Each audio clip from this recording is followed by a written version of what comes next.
Recently, I announced I'm going to start fielding questions from viewers of my channel, and today I'm going to talk about a Roth conversion question.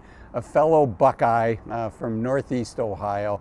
I don't have your name, I apologize for that, but somebody's got $500,000 in a traditional IRA, and their question to me, they're in a fairly high tax bracket. It's going to cost them about a third of the money in that traditional IRA to convert into a Roth IRA, and they want my thoughts on that. Before I start addressing this question, if you have a question that you'd like me to answer, look in the show notes of this video.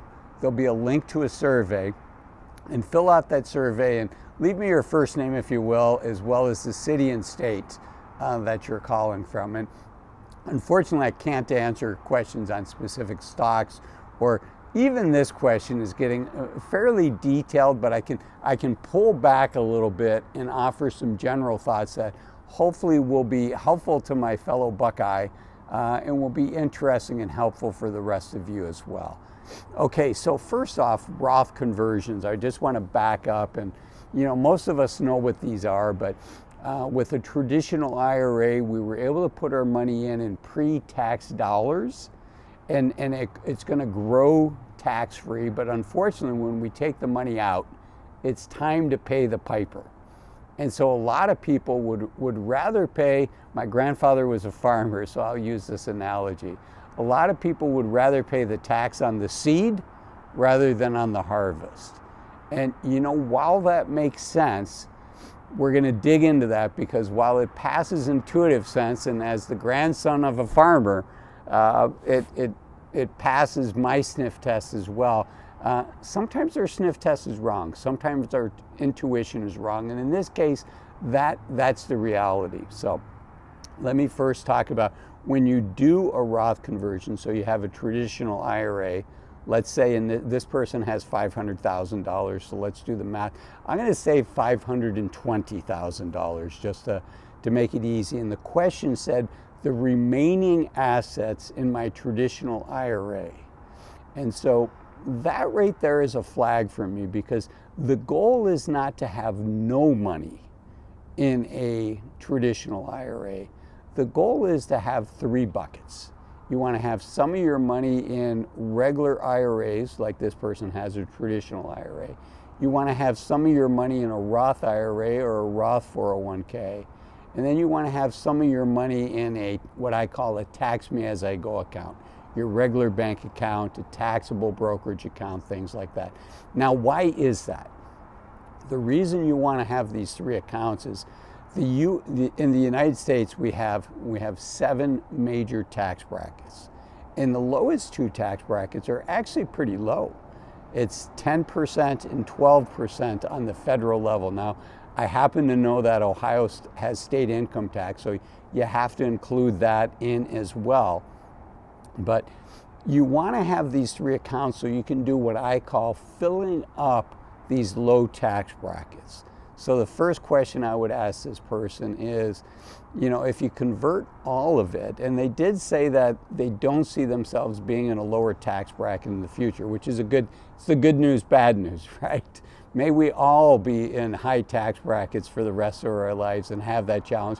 And may we also all be blessed with a good accountant. I should say I'm not an accountant, and this is not financial advice for the person that asked me this question, and it's certainly not financial advice for you, but it's things to think about. So my first question as a financial advisor for 20 years would be, why do we want to get rid of all of our traditional IRAs, all of our traditional 401k money? Oftentimes it makes sense to have some money in each of these 3 buckets that I talked about earlier. But let's say that they had a reason for it, and the reason made sense, just so I can walk through this math. The next thing I want to talk about is, would you rather pay tax on the seed or the harvest, what I said earlier? And again, I said, it passes my intuition, it passes my sniff test that I'd rather pay tax on the seed, not the harvest. But let's go through some math. Let's say that you have a traditional IRA, and you have a choice. You can do a conversion now. Let's say it's $100,000, and you're going to be in the 30% tax bracket, which based on the math of the question the person asked, $520,000 in total balance and about $170,000 in tax. They said they had 500,000. I gave myself easy math by making it 520, so the tax rate's 30%. So let's say, just for easy math, you have $100. If you do a conversion, if you do a Roth conversion on that IRA, and you're in the 30% marginal tax bracket, you're going to have, this isn't tax advice, again, I'm not an accountant, but if you're in that 30% tax bracket, you have $100, you convert it over, you pay tax on that, so now you have $70. And let's say over the next 10 years, that $70 doubles. Your investment account doubles. So how much money do you have at the end? You have $140 at the end. I want you to remember that. You started with $100, you paid $30 in tax, you now have $70 to grow. That $70 went to $140. But now, my fellow Buckeye friend, what would happen if you did not do this conversion? If you didn't do the conversion, so you have $100 now. Again, let's keep things the same, so your investment account doubles. So it goes from $100 to $200, and you're in the 30% tax bracket. So when you pull that $200 out, you're going to pay now $60 in taxes. And how much money are you going to have left? You're going to have $140. Does that sound familiar? That's the exact same number where if we do the Roth conversion, if we do the Roth conversion today, it's the same as if we did not do it. So I want you to think about the Roth conversion as a tax arbitrage strategy. If you think your tax rate is going to be lower in the future, if you think your tax rate, let me say it this way, if you think your tax rate is going to be the same in the future as it is now, then there's not that incentive to do the conversion. Plus you're out of money, you're out of pocket today.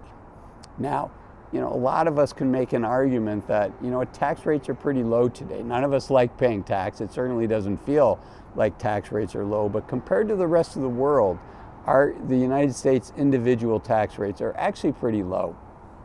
For instance, in France, it's in the mid-40s. Now they get a lot more services in France for that tax that they pay than what we do. But you could make the argument that tax rates are going to be higher in the future, so you'd rather lock in today's low tax bracket. But Roth conversions don't always make sense. And in this case, with $500,000, with about $170,000 of taxes that are going to be paid, it definitely makes sense to get a good accountant on board. So my goal today was to put some things on your radar screen. Hopefully it did. Speaking of things on your radar screen, I want us all to be thinking about not just the goal, which is, to get to the point where we're financially independent, to get to the point where we don't have to work anymore. And for those of us in our late 40s or early 50s, to get to the point where we can retire early, that's a goal. But I also want us to enjoy the journey. And that's what this video up here is all about, enjoying the journey. 7 things that I want you to stop doing in your 50s and 60s in order to enjoy the journey more. My fellow Buckeye friend, I hope this video was helpful. And again, I'll see you in this video up here. Take care. Bye-bye.